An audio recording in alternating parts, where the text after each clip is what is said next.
আসসালামু আলাইকুম। সোহাগ ইলেকট্রনিক্স চ্যানেলের আরও একটি নতুন ভিডিওতে আপনাদের স্বাগতম। তো বন্ধুরা দেখতে পাচ্ছেন এখানে যে চায়না সিটি টেলিভিশন সার্কিটটি। তো এখানে আজকে আমি আপনাদের আলোচনা করব এই যে পাওয়ার সেকশনটি নিয়ে।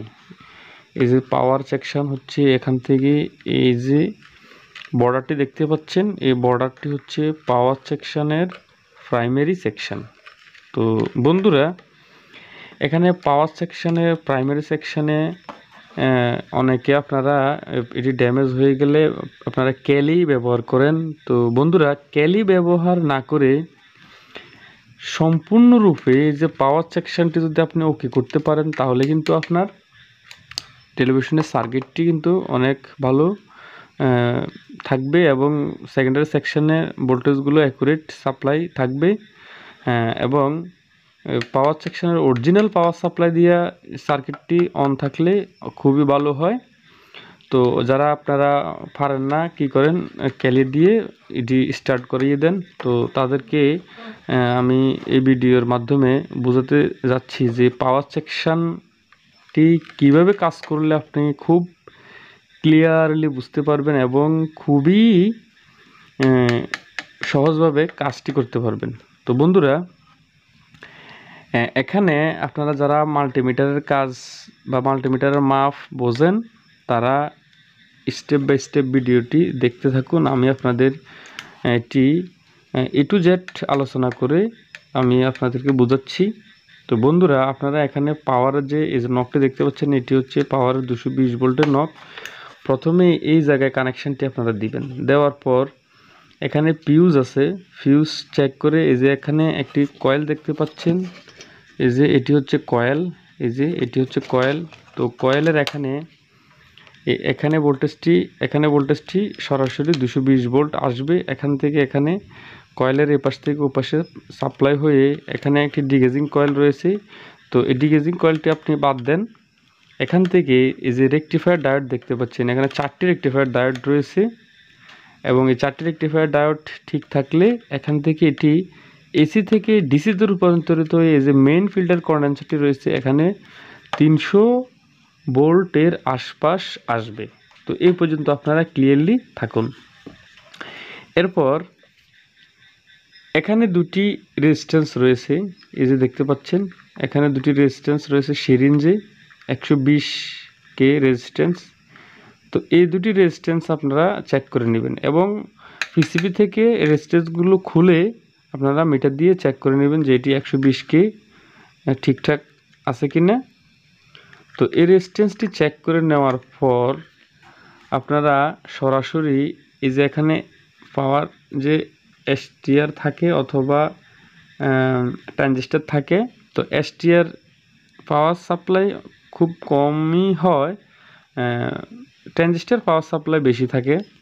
তো এটি যেহেতু চায়না পিসিবি এখানে ট্রানজিস্টর পাওয়ার সাপ্লাই, তো এই ট্রানজিস্টর পাওয়ার ট্রানজিস্টরটি আপনারা মেপে নেবেন এবং ট্রানজিস্টরটি শর্ট থাকলে কিন্তু আপনার এটি পুরোটাই শর্ট দেখাবে।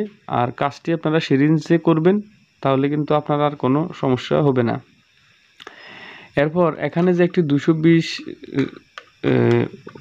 এখানে যে একটি রেজিস্ট্যান্স থাকে 110 কিলো ওহমস 110 ভোল্ট আউট করার জন্য 2.2 ওহমস রেজিস্টার যেটি প্লাইব্যাক সেকশনে যায় এটি আপনারা ওপেন করে নেবেন, তাহলে আপনার সেকেন্ডারি সেকশনে ভোল্টেজটি আর যাবে না। আর এখান থেকে যে মেইন ফিল্টার সেকেন্ডারি সেকশনে যে কন্ডেন্সারগুলো থাকে, যেমন এখানে 110 ভোল্ট, এরপর ভার্টিক্যাল সাপ্লাই 26 থেকে 30 ভোল্ট, এরপর সাউন্ড এসি, এরপরে মেইন এসি, মেমোরি এসি যে সাপ্লাইটি এখানে ডায়োডগুলো থাকে, ডায়োডগুলো চেক করে ক্যাপাসিটরগুলো চেক করে নেবেন। তো বন্ধুরা এই কাজটুকু করে নেওয়ার পর এখানে কিছু জিনার ডায়োড থাকে, এই যে বর্ডারটি দেখতে পাচ্ছেন এখানে ছোট ছোট কিছু জিনার ডায়োড থাকে। তো এই জিনার ডায়োডগুলো চেক করে নেবেন। নেওয়ার পর আপনারা এই যে এখানে একটি 10-15 থাকে, এখানে একটি 10-15 থাকে, এখানে একটি 3807 অথবা 2655 একটি ট্রানজিস্টর থাকে, এই যে ট্রানজিস্টরটি এটি চেক করে নেবেন, এবং এখানে যে একটি অফ টু কাপলার রয়েছে, এই যে অফ টু কাপলার, এই অফ টু কাপলারটি আপনারা চেক করে নেবেন। এরপর এখানে একটি ট্রানজিস্টর থাকে, সেটি হচ্ছে 18-15 ট্রানজিস্টর, এবং এই ট্রানজিস্টরটির পাশে একটি জিনার ডায়োড থাকে। এই জিনার ডায়োডটি আপনারা চেক করে নেবেন, অনেক সময় জিনার ডায়োডটি শর্ট হয়।